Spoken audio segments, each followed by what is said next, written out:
தேவனுடைய பரிசுத்த நாமத்திற்கு மகிமை உண்டாவதாக. ஆண்டவராகிய இயேசு கிறிஸ்து இன்றைக்கும் ஜீவிக்கிறார். அவர் உங்கள் நடுவிலே வாசம் பண்ணி கொண்டிருக்கின்றார். இன்றைக்கு தியானிப்பதற்காக தெரிந்து கொள்ளப்பட்ட தேவனுடைய வார்த்தை 1 கொரிந்தியர் 1வது அதிகாரம் 18வது வசனம். சிலுவையை பற்றிய உபதேசம் கெட்டு போகிறவர்களுக்கோ பைத்தியமாயிருக்கிறது, ரட்சிக்கப்படுகிற நமக்கோ தேவ பலனாயிருக்கிறது என்று நாம் வாசிக்கிறோம்.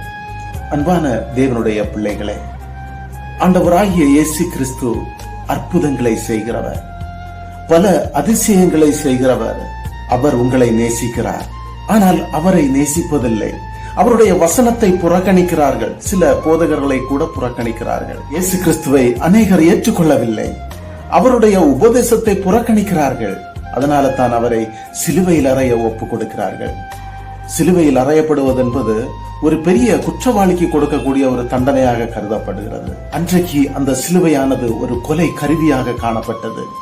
என்றைக்கு ஆண்டவராகிய இயேசு கிறிஸ்து அந்த சிலுவையில் மரித்தாரோ அன்றையிலிருந்து அது ஒரு புனித சின்னமாக மாறுகிறது. ஆண்டவராகிய இயேசு கிறிஸ்து சிலுவையிலே மரிக்கவில்லை என்றால் இந்த சாப கட்டுகள் ஓய்ந்திருக்காது. ஆண்டவராகிய இயேசு கிறிஸ்து சிலுவையில் மரிக்கவில்லை என்றால் மனித குலத்திற்கு மீட்பே கிடையாது. அன்றைக்கு ஆண்டவராகிய இயேசு கிறிஸ்து சிலுவையிலே மரித்த போதும் கூட அநேகர் ஆண்டவரை புறக்கணித்தார்கள். அவரை விசுவாசிக்கவில்லை, அவரை ஏற்றுக்கொள்ளவில்லை. அன்பான தேவனுடைய பிள்ளைகளே, நீங்கள் ஆண்டவருடைய சிலுவையை மாத்திரம் விசுவாசியுங்கள். அந்த சிலுவையை நோக்கி பார்க்கும்போது உங்களுடைய வாழ்க்கையில் அநேக ஆசீர்வாதங்களையும் ரட்சிப்பையும் கண்டடைவீர்கள்.